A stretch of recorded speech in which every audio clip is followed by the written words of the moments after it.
Assalamu alaikum. Ramadan is round the corner. So here I am with Iftar prep series.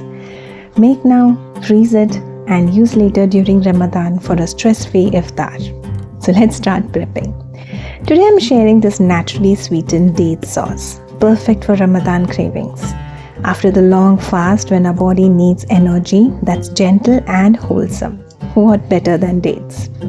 So just soak some seedless dates in warm milk for some time, then add butter, vanilla and a pinch of salt and blend it smoothly.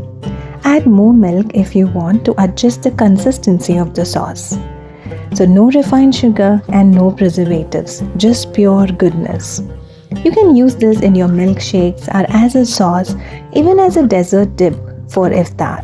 Rich in iron, naturally sweet and energizing without the sugar crash. Make this and store it in your fridge for 2 weeks, or you can also freeze it. So one iftar prep done. Healthy, quick and absolutely delicious.